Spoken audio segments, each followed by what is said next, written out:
The Newsday continues here on One News Now Business. I'm Diego Castro. Here are the biggest stories on the economic and corporate fronts.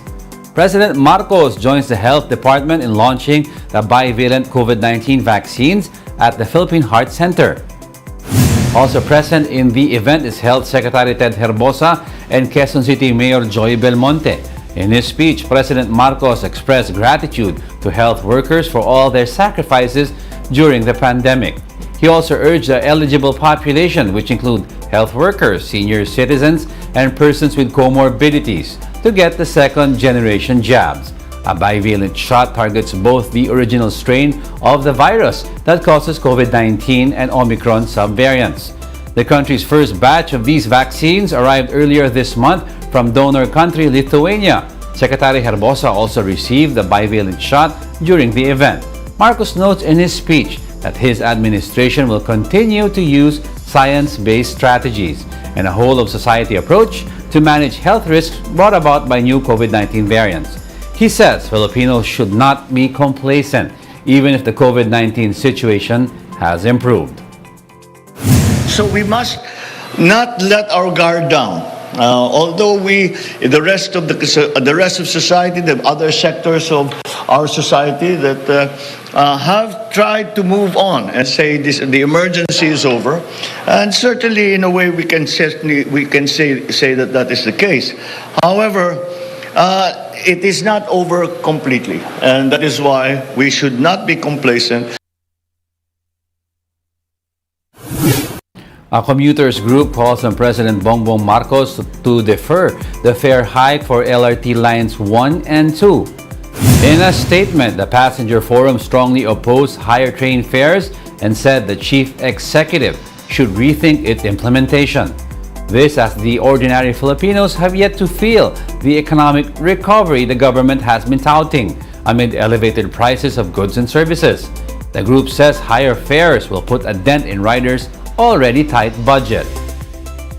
The group also said that the situation today is almost no different than that of April 2022, when the previous president deferred train fare hikes. As of May, the country's headline inflation stood at 6.1%. Here to join us for a discussion on that issue, we have with us Primo Morillo, convener from Commuter Group, the Passenger Forum. Good morning, sir, and thank you very much for joining us on One News Now. Good morning, Diego, and good morning to all the watchers and listeners of One News. Yes, sir, let's move on now. This rate hike has been deferred already by the president in April. So when do you think now is the right time to implement, for LRT to implement these hike in the rates? The inflation rate is still at 6%, almost the same as the situation in April 2022 when the president first deferred the train fare increases.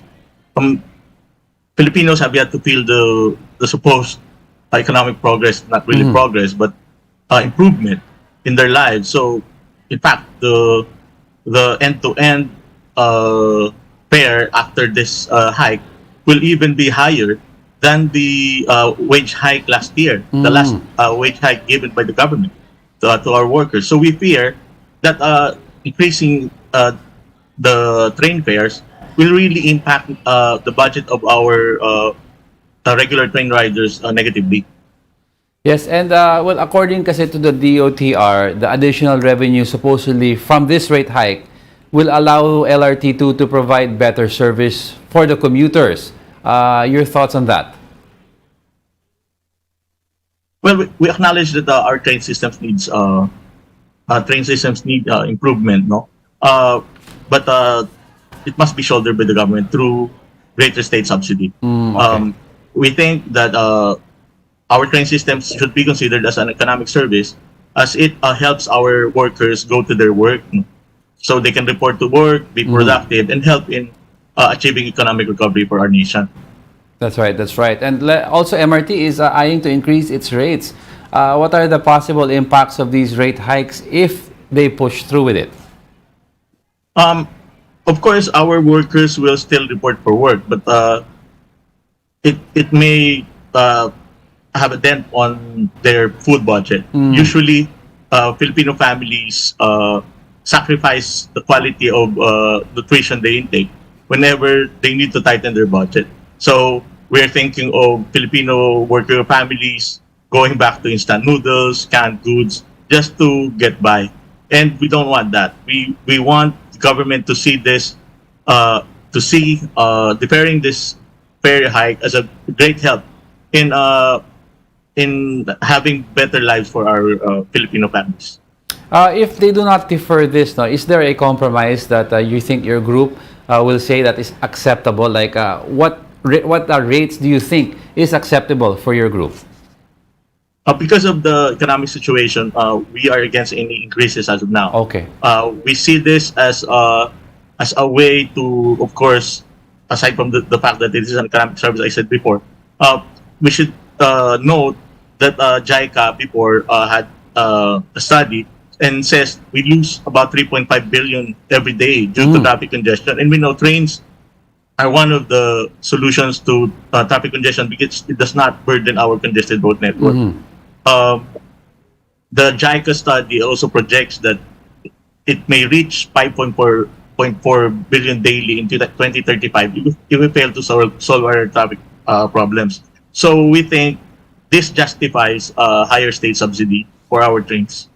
Okay, and thank you for joining us, Sir Primo Morillo, convener of the Commuter Group, the Passenger Forum, for joining us this morning on One News Now. Thank you, Diego. We'll be back with more stories after the break. Keep it here on One News.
still watching One News Now. I'm Diego Castro. Bangko Sentral says the country's balance of payment deficit has dropped in May. A $439 million balance of payment deficit was recorded in May, much narrower than the $1.6 billion recorded in the same period last year. This reflects outflows from the national government net foreign currency withdrawal from its BSP deposits. While this figure is lower than last year, it's still broader than the $148 million recorded in April. Meanwhile, BSP also recorded a nearly $3 billion surplus from January to May, significantly higher than last year's $1.5 billion deficit. The central bank attributes this to net inflow from personal remittances, national government's foreign borrowings, and foreign direct investments. The balance of payment reflects a $100 billion final gross international reserves in May, down from $101 billion in April. The dollar buffer is enough to fund about 7 months' worth of imports of goods and payments of services, as well as primary income, and can also cover up to nearly 6 times the short-term external debt based on original maturity and 4 times based on residual maturity. The Philippines' ranking dropped in an annual competitiveness report amid global inflation, public health crisis, and geopolitical concerns. In a report by Switzerland-based International Institute for Management Development, or IMD, Manila placed 52nd out of 64 economies. That's 4 spots down from its 48th ranking in the previous year. This also marks the 6th year that the Philippines ranked 13th, or second to last of the 14 countries in the Asia-Pacific region. The IMD report said the Philippines suffered declines in 3 of the 4 main factors of competitiveness, namely government efficiency, business efficiency, and infrastructure. Meanwhile, the country saw an improvement in the economic performance factor. But the IMD notes that the country continues to face challenges in sustaining economic recovery and growth momentum. And those are the top business stories of the hour. I'm Diego Castro. Join us again at 2 p.m. We are One News. All sides, all the time.